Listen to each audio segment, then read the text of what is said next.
GTL infra का chart pattern अगर हम इन नटशेल बात करें तो 6-7 महीने तक उसने कुछ मूवमेंट नहीं दी, एंड देन ग्रेजुअली स्टॉक ऊपर बढ़ने लग गया और स्टॉक अभी नीचे आ रहा है। तो एकदम डेडिकेटेड चार्ट बनाया हूँ मैंने आपको, इसी तरह से उसका चार्ट पैटर्न है, इसी तरह से उसने अपनी मूवमेंट दी है।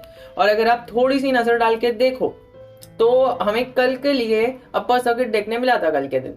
बट क्या है ना, अभी कई सारे लोगों को पता है कि स्टॉक अच्छा है। इवन आई डिटरमाइन कि यहाँ पर स्टॉक अच्छा है, मैं भी यही बताता हूँ कि स्टॉक अच्छा है। बट कोई भी स्टॉक को लॉन्ग टर्म के लिए होल्ड करने के लिए जो की फैक्टर रहता है वो डेट फ्री होना चाहिए, और वो स्टॉक नहीं है। मैं एकदम सीधा बात कर रहा हूँ आपसे, डेट फ्री स्टॉक नहीं है। लेकिन एक चीज है कि उसकी ऑर्डर बुक बहुत ही स्ट्रांग है, और जो ऑर्डर्स वो लोग एक्सपेक्ट कर रहे हैं अगर वो मिल जाते हैं तो स्टॉक अपने जीटीएल लिमिटेड जो इसकी होल्डिंग कंपनी है उसके साथ कर सकता है, उसके लेवल्स पर आ सकता है। लेकिन देखिए, आप अगर पैटर्न नजर करो तो 6 से 7 महीने का लंबा कंसोलिडेशन है और फिर अपर मोमेंट आई है। अब देखिए, कई सारे लोग सोच रहे हैं, उसमें कुछ गलत नहीं है, मैं आपको बता रहा हूँ जो आप सोच रहे हो, लेकिन एक अपना माइंडसेट चेंज करने की बहुत जरूरत रहती है, क्योंकि हर एक बिगनर यही करता है and majority of the audience is beginner. So मैं आपको कहना चाहूंगा कि अगर आपने इसको बाय किया है निचले लेवल से और ऊपर के लेवल पे बहुत गया था स्टॉक और अब नीचे आ रहा है, तो आप एवरेज आउट करने की जरा भी मत सोचो। क्योंकि देखिए, हमें ना क्या करते हैं, हम टीसीएस और इन्फोसिस जैसे बड़े अच्छे अच्छे स्टॉक्स को छोड़कर उनको बेचकर ऐसे जीटीएल इंफ्रा के अंदर एवरेज आउट करते हैं। नहीं दोस्तों, अगर आपका डाइवर्सिफाइड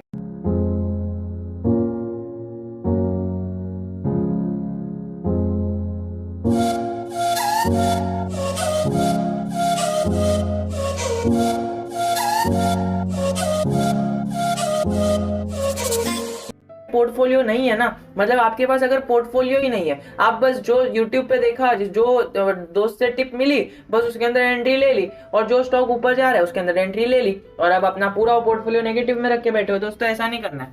आपको पहले देखना है कि आपका पोर्टफोलियो डाइवर्सिफाइड है क्या, और आपको फिर भी आपको ऐसी गिरावट में अभी तो इसको एवरेज आउट नहीं करना है, आपको बाय नहीं करना है, क्योंकि देखिए बहुत ही लंबी गिरावट आ सकती है। अभी जो अपर मूवमेंट आ रही है ना, जो एकदम मतलब ऐसा सोच रहे कि बस अभी मुझे तो निकलना है, ये मैंने 2-3 हफ्ते के लिए लिया था, तो ऐसी जो बीच बीच में एक मूवमेंट आती है ना, अपर मूवमेंट, अपर सर्किट आता है, उसके अंदर आप सेल करके निकल सकते हो। वो आपके लिए बहुत ही अच्छी अपॉर्चुनिटी रहेगी सेल करने के लिए, क्योंकि अगर एक बार आप देखो ना तो इसी तरह से स्टॉक में मूवमेंट चलती रहेगी और आपको वो देखना पड़ेगा।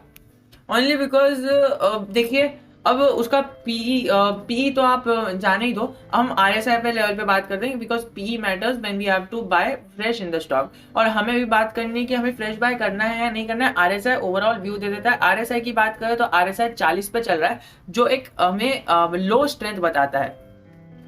40 का आरएसआई देखिए, सब लोग है ना गलत समझ लेते हैं, मेजोरिटी ऑफ द बिगनर्स यही समझ लेते हैं कि आरएसआई कम पर है तो बाय कर लो, आरएसआई ज्यादा पर है तो सेल कर लो। नहीं दोस्तों, ऐसा नहीं करना रहता है। ये ऐसा होता है ना कि 40 पर आरएसआई है यानी बहुत ही, मतलब वो स्ट्रेंथ नहीं है, वो वीक है, वीकनेस डिटरमाइन करता है आरएसआई। तो 40 का आरएसआई हमें वीकनेस डिटरमाइन कर रहा है कि 40 पर है तो वीक है आरएसआई, तो आपको अभी बाय नहीं करके चलना है, अभी और गिरावट आएगी।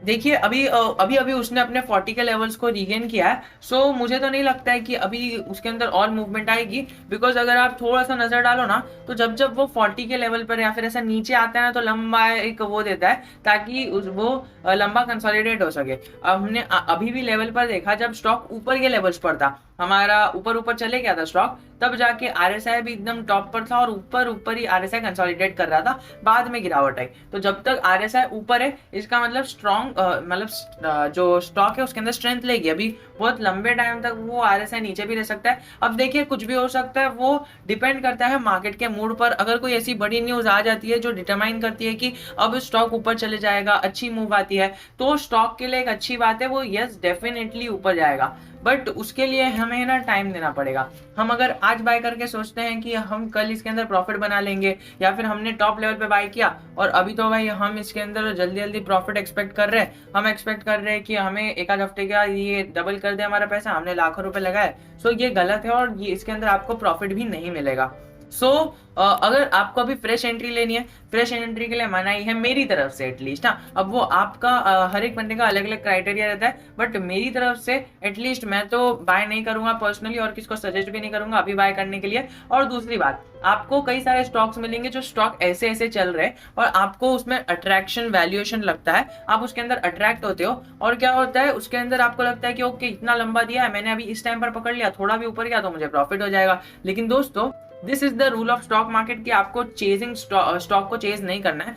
यानी अगर ये स्टॉक ऊपर जा रहा है ना तो आपको इस लेवल पे बाय नहीं करना है, अगर स्टॉक नीचे आ रहा है तब जाके आप बाय कर सकते हो, वो एक अच्छा बाय होगा, ना कि आपको ऊपर के लेवल्स पर बाय करनी है, वो एक रॉन्ग मूव हो जाएगा। बट अगर स्टॉक लोअर सर्किट पे आ रहा है तब आपको बाय करना है। अब जैसे कि हमारा जीटीएल इंफ्रा लोअर सर्किट पे आ रहा है, लेकिन अभी मेरे हिसाब से और अकॉर्डिंग टू द टेक्निकल्स अभी वैल्यू बाय हमें नहीं करना है। अगर आपको वैल्यू बाय करना है 5 से 6 साल के लिए तो आप जरूर जा सकते हो, बट अगर आप 1 साल के लिए हो फिर भी आप अभी बाय मत करो, थोड़ा सा वेट कर लो, या फिर एवरेज आउट करने के लिए और भी रुको, थोड़ा और नीचे आएगा अपने सपोर्ट्स पर आएगा और फिर बाद में आप उसको बाय कर सकते हो। अभी लंबी एक कंसोलिडेशन भी दिखा सकता है स्टॉक। सो आई होप मेरी तरफ से मैंने सारी चीजें क्लियर कर दी है। अगर आपको कुछ डाउट है so I am always just a comment away from you.